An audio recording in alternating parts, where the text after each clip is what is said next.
अस्सलाम वालेकुम everyone, this is D2 8th edition और क्वेश्चन नंबर 4 है, एक्सरसाइज 4C है, चैप्टर नंबर 4 है, एक्सरसाइज 4C। क्वेश्चन 7 और 8 हम इसमें करने की कोशिश करते हैं इसमें, ठीक है।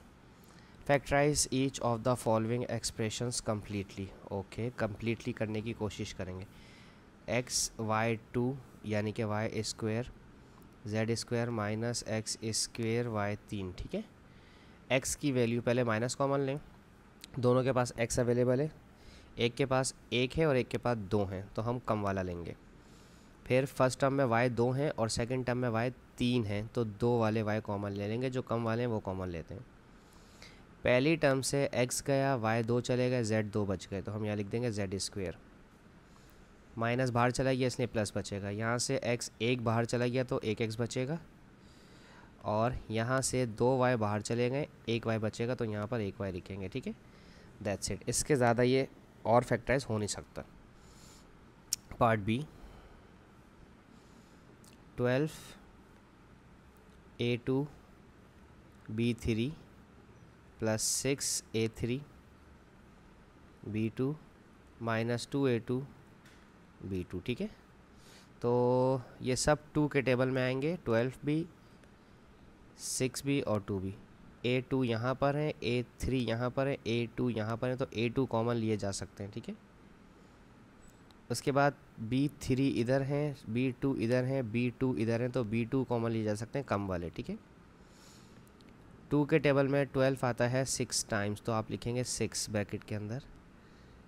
यहाँ से आप A2 बाहर दे चुके हैं तो एक ख़त्म, B3 में से B2 आप बाहर दे चुके हैं तो एक B बचेगा, तो आप यहाँ लिखेंगे 1 टाइम्स ऑफ B प्लस 2 के टेबल में 6 आता है 3 टाइम्स, A क्यूब से आपने A बाहर दे दिए 2, तो एक A बचा, और B स्क्वायर आपने दोनों बाहर दे दिए। 2 के टेबल में 2 1 टाइम्स आता है, 2 1 ज़ा 2, 2 A आपने बाहर दे दिए हैं, B 2 भी आपने बाहर दे दिए, तो कुछ नहीं बचा, तो सिर्फ 1 लिखा रहेगा, ठीक है। ऑप्शन सी देख लेते हैं। 10 पाई का मैं आपको बता चुका हूँ, पाई P² R माइनस 20 पाई P² माइनस 14 पाई PQR³, ठीक है। तो सबसे पहले तो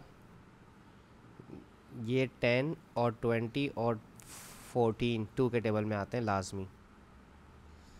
फिर पाई यहाँ पर भी है, यहाँ पर भी है, यहाँ पर भी है, तो पाई कॉमन ले लें, ठीक है। यहाँ पर P 2 हैं, यहाँ पर भी P 2 हैं, लेकिन यहाँ पर 1 है, तो कम वाला कॉमन लेते हैं बस, क्योंकि 2 के पास R है और 2 के पास R सबके पास नहीं है और Q भी सबके पास नहीं है, ठीक है, तो ख़त्म बात। 2 के टेबल में 10 आता है 5 टाइम्स, 2 5 ज़ा 10, पाई आपने बाहर दे दिया, एक P आपने बाहर दे दिया, तो एक P बचा और ये R बच गया। माइनस 2 के टेबल में 10 आता है, 10 पर 20 आता है, पाई आप बाहर दे चुके हैं, एक P आपने बाहर दे दिया, तो P बचा और यहाँ पर Q बचा। माइनस 2 के टेबल में 14 आता है 7 टाइम्स, पाई बाहर चला गया, P बाहर चला गया, Q और R3 अंदर ही रहे, ठीक है। अच्छा, इसकी मिडिल टर्म तो नहीं टूटेगी, मैं चेक कर लूँ। 5 7 ज़ा 35, नहीं, इसकी मिडिल टर्म नहीं टूट रही, ठीक है। मिडिल टर्म भी टूट रही होती तो फिर हमें इसको आगे सॉल्व करना पड़ता, ठीक है, यानी कि ये वाले ब्रैकेट्स अगर सॉल्व हो रहे होते तो, लेकिन चूँकि यहाँ चेक कर लूँ मैं एक दफ़ा। 5 7 ज़ा 35, 35 1 ज़ा 35, 7 में से 5 गया, नहीं टूट रही। 3V3 W2 minus 18 TV2 W3 plus 1/3, बस कर जाओ यार, ये 1/3 कहाँ से ले आए, TV2W, मेरे अल्लाह। ओके, अब मैं आपको पहले 1/3 लेना सिखाऊं कि 1/3 कॉमन कैसे लेते हैं, क्योंकि ये 1/3 जो है ये परेशान करेगा फिर हमें। अच्छा जी,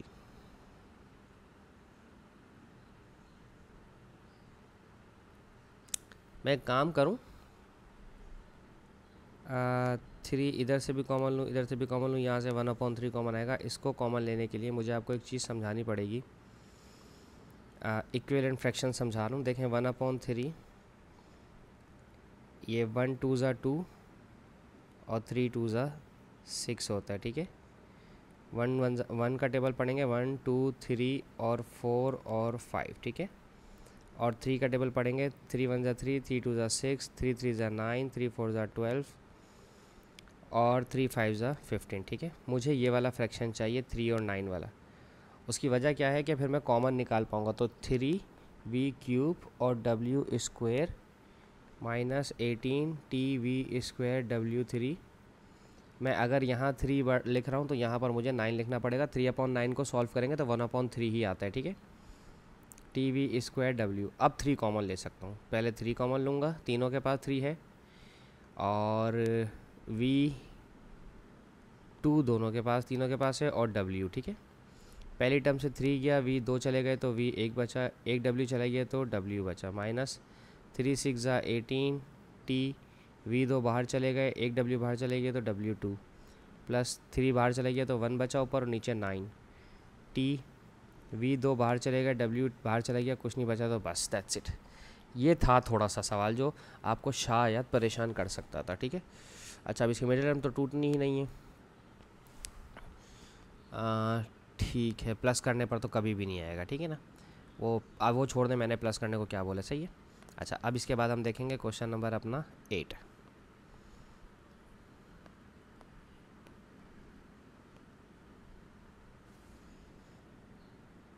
अच्छा जी, 8 में क्या है, फैक्टराइज फुली। अच्छा, ये बहुत बड़ा सवाल हो जाएगा हमारा। मैं क्वेश्चन नंबर 8 बाद में करवाऊंगा, ठीक है, क्योंकि ये ही क्वेश्चन जो है ना काफ़ी टाइम लेगा। बस इस वीडियो को यहीं ऑफ करते हैं। Thank you so much for watching my channel. अल्लाह हाफिज़।